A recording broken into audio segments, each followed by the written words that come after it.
I still hear that morning in my mind, the sharp click of car keys, the nervous tapping of her foot on the porch, the silence that followed every unanswered question. My daughter stood in front of me holding two worn backpacks. Her eyes were tired, distant, like someone already halfway gone. Behind her, the children clung to her coat, confused by the tension they couldn't yet name. "Just for a little while," she said. "I need time to fix things." I nodded, even though something in my chest tightened. Mothers learn to ignore instincts when love is involved. She hugged the kids quickly, too quickly. Then she turned, walked down the steps, and drove away without looking back. The engine faded, but the weight of that moment stayed behind. That night, the children waited by the window. "Is Mom coming back?" the boy asked every few minutes. I didn't know what to say. Days turned into weeks, weeks into months. Her calls grew shorter, then rare. She always had a reason: work problems, personal issues,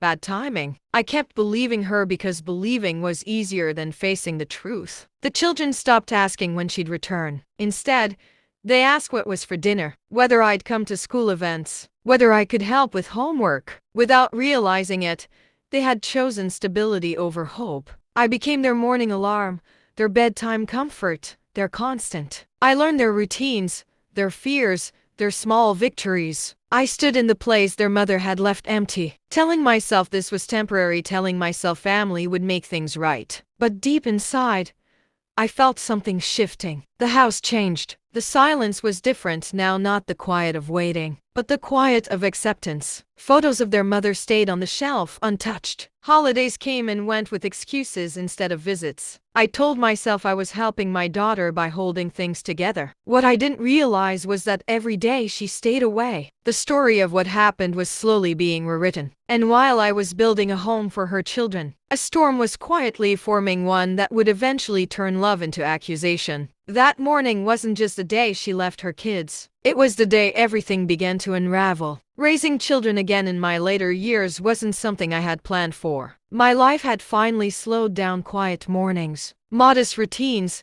the promise of rest. Instead, it filled again with school schedules, packed lunches, late nights, and constant worry. My body felt older than it ever had. Some mornings, my knees ached as I climbed the stairs to wake them for school. Money stretched thinner each year. Savings meant for comfort quietly disappeared into medical bills, clothes, and school supplies. But I never regretted it. Those children needed consistency. They needed someone who showed up every single day, no matter how tired or scared they felt. And I made that promise silently to them and to myself. As the years passed, their mother became more distant. Phone calls stopped altogether. Holidays came with excuses instead of visits. When the children asked about her, I learned to answer carefully, never speaking badly, never placing blame. I wanted them to grow without bitterness. I told myself she would return when she was ready. What I didn't know was that while I was building stability, she was telling a very different story somewhere else. Whispers began reaching me through others. Friends mentioned strange comments. Relatives grew quiet when her name came up.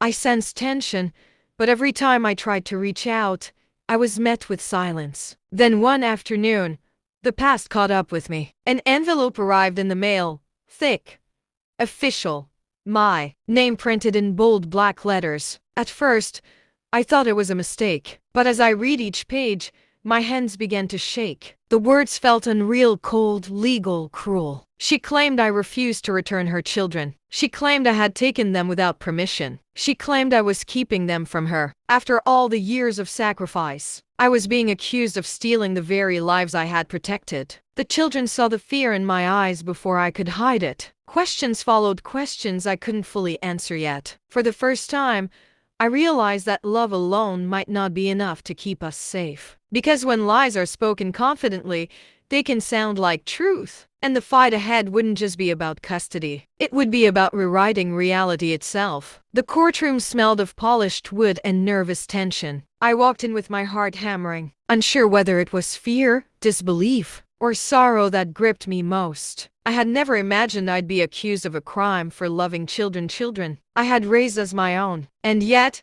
here I was, standing in front of a judge while my daughter painted me as a stranger, a villain, a thief. She spoke clearly, deliberately, as if rehearsed. "I never gave my consent," she said. "She refuses to return my children. She has no right to keep them." Every word stabbed, but my lawyer's calm presence reminded me to breathe. I presented evidence: school records, medical documents, texts, photos, years of proof that the children had been left in my care willingly. Neighbors, teachers, and doctors spoke on my behalf. They described the countless nights I spent patching scraped knees, the weekends I dedicated to school events, the sacrifices I made to keep the children stable and loved. And then came the most important testimony: the children themselves. Now old enough to speak for themselves, they told the judge who had been there for them day in and day out. They described birthdays I celebrated, homework I helped with, nights I comforted them through nightmares. They said I was their parent in every meaningful way. They said I loved them unconditionally. I looked at my daughter during their statements. Her eyes avoided mine. There was no argument left,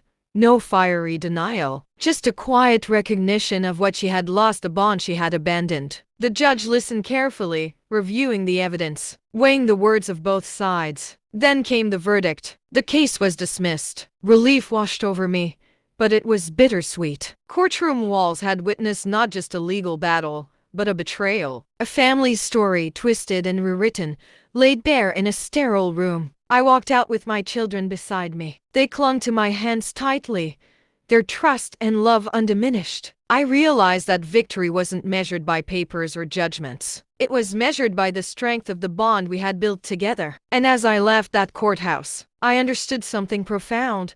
Family isn't always defined by blood. It's defined by who shows up, who stays, who loves when it's hardest, even if it means facing betrayal from the person who brought them into the world. The courtroom drama was over, but life didn't immediately return to normal. The victory was legal, but trust takes time to heal. Some wounds, invisible to the eye, linger longer than any verdict can erase. My relationship with my daughter was fractured beyond repair. Forgiveness was a concept too heavy for now, and resentment simmered quietly, like a storm we couldn't control. The children stayed with me not because the law forced them, but because they chose to. They had spent their formative years in my care, felt my love daily, and recognized where their home truly was. And their choice mattered more than any piece of paper could declare. I spent long nights reflecting on what had happened. How could love, the very thing meant to protect, become a tool for accusation? How could a mother's absence evolve into betrayal? And then I realized something powerful.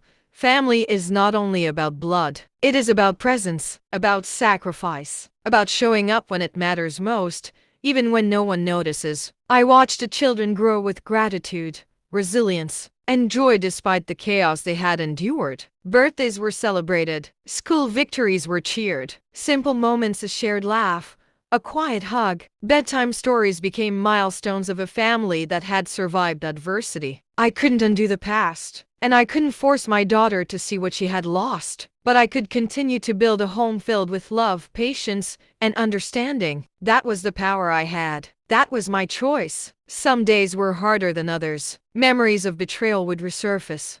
A pang of sadness.